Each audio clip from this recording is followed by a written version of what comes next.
Paints. Paint your imagination.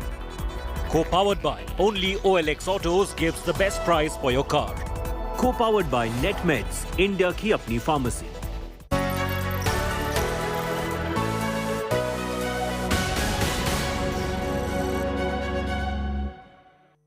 Hello and welcome. You're with us here on Business Today. I'm Abha Bakaya. Here are the top business stories. Cabinet reportedly approves complete disinvestment in Hindustan Zinc. Sources say government to sell its entire 29.5% residual stake in the company. Hopes to get 36,000 crore rupees.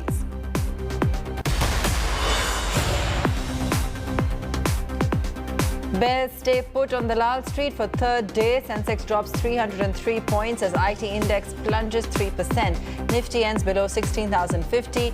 Metal, realty and capital goods stocks drag.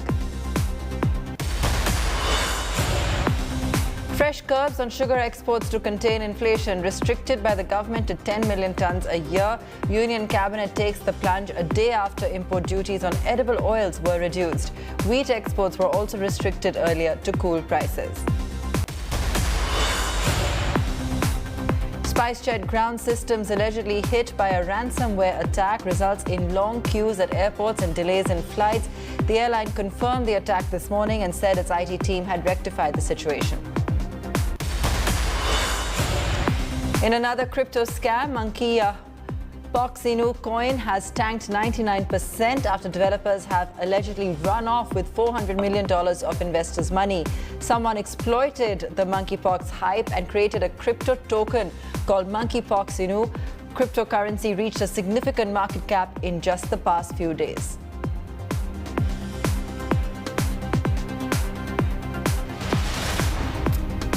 Well, it's day 3 at Davos, and the World Economic Forum attendees were dodging light rains all day. For the Indian contingent, it was a busy day with just one more to go for the annual mega corporate mela. Business Today TV, as you know, has a large presence there, including managing editor Siddharth Zarabi, who will, in the next half hour, bring us up to speed with all of the action on day 3. Siddharth. An exclusive conversation with Kumar Mangalam Birla, the chairperson of the Aditya Birla Group. Take a look. One of the key drivers of growth for India from here on is how the marquee names of India Inc. view the India story. Will the old business houses which have defined corporate India so far want to plow back into the India story, or would they rather take their money abroad and be part of the global story? Joining us now for perspective on where his group is at this moment, the different factors playing themselves out domestically and geopolitically, is the head of the Aditya Birla Group, Kumar Mangalam Birla. Thank you so much, sir, and it's fantastic to have you. Thank you. It's great to have you with us at the India Place Studio. I want to understand from you your macro view on the economy from the perspective of the Aditya Birla Group, because it seemed like India was poised for a takeoff on the back of the pandemic, and then Russia, Ukraine happened, we're seeing inflation, we're seeing interest rates go up. Is that dampening spirits about the bounce back, and to what extent? So I can speak for myself, Rahul. I think that inflation is obviously a global phenomenon, right? After what's happening with Ukraine and Russia, energy prices are going up, inflation is going up, commodity prices, metal prices, food shortage could be a real problem, unemployment. So I don't think inflation is obviously not an issue that's specific to us. I think that the government actually seems to be, very quick to take action to contain inflation. The fundamentals remain very much the same as far as we're concerned. We would look at structural, sectoral trends, multi-decadal trends, because that's the kind of time horizon that we have in mind when we invest. And I think India looks very good. I remain very positive about India. It is the fastest growing economy in the world, something that people here in Davos also recognize. It doesn't go unnoticed. We have about $7 billion of capex, $7 billion of capex announced and under implementation in India. We also have about $3 billion announced and again underway overseas, largely in Novelis. So I think it's very exciting times. The fact that we are very low on debt, hardly have debt, and have strong cash flows, gives us that extra sort of power and extra headroom. So yeah, on India, I remain very positive. I think that we really are shining out vis-a-vis the rest of the global economies. Now, there are two theories that are playing themselves out at this time, and I'm curious to know what you think. One is that we're poised for a 5-year investment cycle because of cuts in corporate tax, because of pent-up demand, because of the fact that there were 2 no-show years because of the pandemic, that this is India's opportunity and we're set for takeoff. The other is that given the lingering geopolitical uncertainty, no one knows when the war will end, no one knows what may happen next. Could there, God forbid, be nuclear escalation? Therefore, industrialists and corporate houses will hold back, see how things play themselves out before taking decisions to invest. How do you see this? So, these macro issues will always be there. I mean, we've been through many macro situations. We had the US-China trade war, we had the tsunami in Japan, we had floods in Thailand. So obviously a nuclear story is a much bigger and more impactful one. But that's not new. I mean, there's nothing new that really could practically happen there. The war is a matter of worry. And obviously interest rates will go up, not just here in India, but across the world. 9 central banks, if I remember right, have increased rates in the last 4 weeks. And the Fed's increase is the highest it's been in the last 20 years. So that's very telling. I don't see how that dampens the India story, though. In fact, I think it makes the India story even stronger. In what way? Because you have macros that are very much in place. I think that some of the steps the government is taking, like I was saying, have to be seen in the context that we are in today. Demand is good. Costs have gone up because of fuel costs going up globally. Costs of commodities going up for people for whom it's an input. So our margins have come down in Q4 almost across the board. But the fundamentals of most of the businesses and India as a growth story, to me, remains pretty much unchanged. Mm-hmm. I'm curious to understand how you see the group evolve in the post-pandemic era, because it's said that these 2 years have changed everything. So between the vision that you had for the Aditya Birla Group just before the pandemic, how have you seen that vision evolve, and where do you hope to take the group in the next few years? So I think the vision remains pretty much the same. It's about being a leader in the sector that we are in, which has only sort of in the last 2 years we've only bolstered our position as leaders. Leaders being defined as number 1 or number 2. We focus very much on cash flows. We have very strong cash generating businesses. I think I was saying that debt at a group level, debt to EBITDA is less than 1. So huge headroom for growth. I think the one big change is going to be on technology. Not just in digital, but also in the sense of, let's say, the whole supply chain part of things. Right from the sort of point where my supplier ships his, my raw material to the time that I sell to my customer. The ideal situation would be to have a see-through across the entire part of the value chain. That's going to have an impact, and that's going to take a lot of reskilling and learning new skills. Do you want to build a lot of technology and explain how? Because one of the big changes that we are seeing is that supply chains are moving from just in time to just in case, and all kinds of eventualities are now being factored in. Resilience is the key driving theme about ensuring that supply chains stay resilient. So how are you trying to register that? So very broadly, I mean, it depends from business to business, but I think that we use JIT so far to control costs, to improve efficiencies. Now it's more about reliability, it's more about resilience. So you would need to keep some buffer stock. To that extent, your costs would go up at a granular level. But I think the way to keep costs down is going to be through technology. It's going to be a lot of stuff. It could be IoT, it'll be digitization, it could be sensors, it could be drones, all of that put together. So you require, a whole lot of people, maybe very young people who are digitally native and who can put this in place for all of our businesses. Does this rapid march of technology unnerve you at times, that as a legacy business group, the speed at which you're able to move versus some of these much wanted startups that can move far more agile and can get things done faster? So how do you see this concern about startups setting the pace and as a legacy business house trying to keep up with those same transformations? No, I don't think we're trying to keep up with anyone. I think that a startup has its own advantages, as does a traditional business house like us. I think that once we focus on a particular issue or a particular, a cause, so to speak, we are very quick to move on it. So it doesn't mean that big is slow. I think that we've shown a lot of aggression, both internally in our in the way we run our businesses, also externally in the way we've grown. I'm not comparing with startups because they're very unlike situations. I'm just saying that for us, for large businesses, I think adopting technology with greater depth, especially on the side of the whole supply chain part of things, is going to be a whole new area of focus. Let's take a very quick break. When we return, a mega unicorn panel straight from Davos. Do stay tuned. Back in just a moment.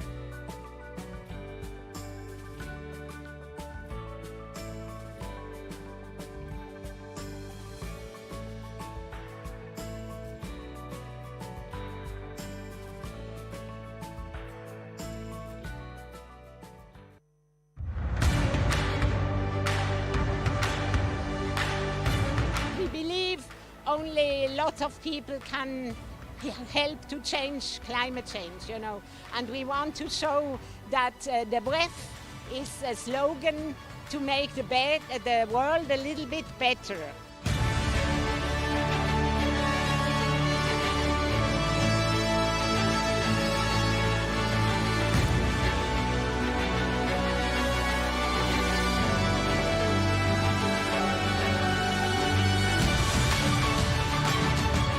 Hiked yesterday from Koblenz to Davos. We hiked in 2 days here.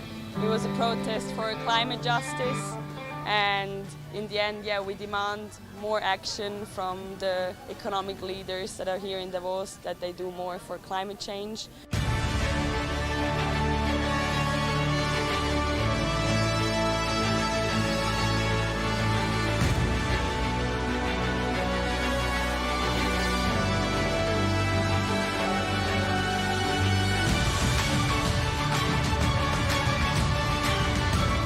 I think there are a lot of things that changed, but in the end the big steps were not made yet, and we need big steps that we actually tackle the climate crisis.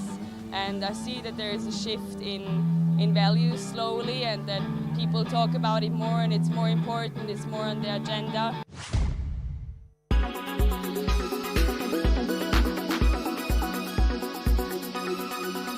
Make your media plan smarter with India Today Live TV on your connected devices. You are watching India Today.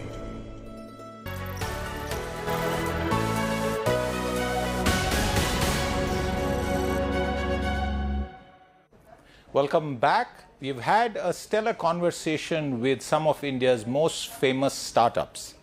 Here's a slice of that conversation from Davos. Let me start by asking, and this is not just about your individual companies, but also about what's happening in the startup space in general. So Ritesh, while you're saying apna time aa gaya, explain why, and what do you have to say about the headwinds that we're now seeing in the startup ecosystem, with it seeming that this one big unbelievable party could be coming to an end? First off, thank you so much, Rahul, for having me here. Great to be in the company of all my young colleagues from the industry, including Mr. Bhadra. We consider him on our side. Like I'm the veteran line, huh? He's like, yeah, young hai, main veteran hu of startup ka. Equally, yeah. But thank you for having me here. Look, I think I started by telling you apna time aa gaya because last time we were together, we talked about how travel was shut. And now the Indian travel is coming back with vengeance. Whether you are in the hills, in the beaches, in urban towns, people are traveling significantly more. Last month, in the Easter weekend, just in 1 week, we did over 8 lakh bookings, and every week after that, we've done more, which is every week beats the record ever since pandemic. So that was the reason I was telling that about travel.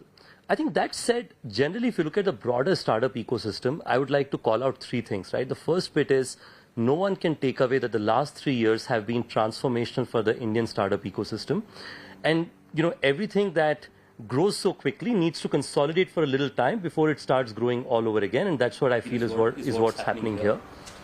There have been some restructuring in some of the other startups in the country. And I think my perspective is there are at the same time a lot of startups which are also hiring. So my hope and aspiration is that all the talent will get accepted very quickly. And last but not the least is the same way as you think about inflation. Inflation is happening around the world. But India is in a relatively much more sweeter spot than most parts of the world. That's the same thing I tell about the startup ecosystem. That you're seeing startup ecosystem challenges around the world, but India is in a much sweeter spot. And my perspective is, I went through 2 years of challenge in the times of COVID. And it was a definitive character building phase. It allowed me to make sure our company was significantly more product and engineering focused. We improved our margins, our cost structures. I think, the next 8-9 months will be character building for business, corporate governance, and so on for startups. Earlier, other people's parties ending now, and you're hoping that a new party is starting for you. For everyone together in a little while from now is my hope. Nikhil, the narrative suddenly seems to have turned. That headline that every 4 days we are throwing up a unicorn was phenomenal. 1 in every 10 unicorns globally was coming from India. Now it suddenly seems that there's a bit of an air bubble. How are you viewing this?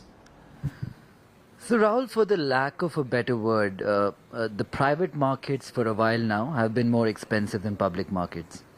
When retail investors and the public at large experienced a bunch of IPOs which kind of failed, I think people are re-questioning why startups are valued at the level that they are. Cost of money, I think, is going up significantly. The only tool the central banks across the world have to fight inflation is to take interest rates above inflation. And when that were to happen, especially in the West, the amount of money percolating down into India to invest into startups will probably go down. So put cost of capital as maybe twice as much as we had in the past in 1 year from now. I think the valuations they can attribute with that money to startups in India will go down proportionally. And I think we are seeing the first semblance of that in a way. And in my experience, if you go back in time and look at history, cycles where inflation starts going up do not end overnight. I think it will be a long-drawn cycle. And hopefully, India does better than the rest of the world in that cycle. Viditata, there have been lots of reports in the media recently about Misho not struggling, I'm just trying to frame this correctly, to raise the next round, the kind of level of valuation that you'd achieved previously. So explain the kind of troubles that you've been dealing with, how you're dealing with those, and your sense on the larger question about whether the startup party is coming to an end. Sure. I think first of all, I'll start with the point around what is Misho. As you said, a lot of people don't know. A lot of the Indian industrialists, like the old timers who've been coming here, they look at what you do and say, okay, but this doesn't make sense. And ye karta kya hai? So I heard at least 2 or 3 people ask the same Correct. question. So that's why I want to take a minute and kind of talk about it. So we are an e-commerce platform focused on bringing the small business Indian economy online, right? And why is that important? Because 85% of overall retail in India is unorganized, unstructured, and driven via small businesses. Whereas everything that we saw in e-commerce before us was focused on brands and organized commerce, right? So this had to come up like at some point in time. We are building that e-commerce platform for Bharat, like for the next billion consumers, and on the other side, really enabling the smallest of businesses in India to come online and become successful, right? Over the last 12 months, we have had more than 100 million people in India transact with us. Number of people who are on the platform is even more. And on the other side, we have close to 1 million small businesses who are selling their products across the platform. So it's quite significant in that sense. Are you feeling more pressure now to deliver profits than in the past? Are you seeing the gauge of determining the viability turning from just projections on an Excel sheet to actual path to revenue and when that starts coming in? So I don't think, let me say this, the objective has changed. Like things that you were projecting earlier was a lot more around, hey, what is the kind of top line you want? Now the goal is top line and bottom line. I think that's the only thing that has changed. So the objective has changed, but I don't think there's anything fundamentally changing apart from that. Like Which is a big change. Yeah, it's not just a small change, it's a whole different landscape. As Ritesh was saying, like you have to grow, you have a phase of growth and then you have a phase of fix. Then you have a phase of growth, then you have a phase of fix. You have to do it. Because if you do it too late, then the cut that you have to do to go back is much, much harder. Like if you ask me, it's a good thing to happen. Like the entire ecosystem will become a lot more disciplined, will focus on the right things. Like you can't have a phase of 5 years when you just focus on growth and then ask that person to make profits tomorrow. You can't do it. So if you ask me, it's a very, very good thing for the ecosystem. And you're right, like I know a lot of my friends, like everyone in the ecosystem, I think we have had to make some hard choices. It's not easy for anyone, but these are the right things to do and people are making it happen.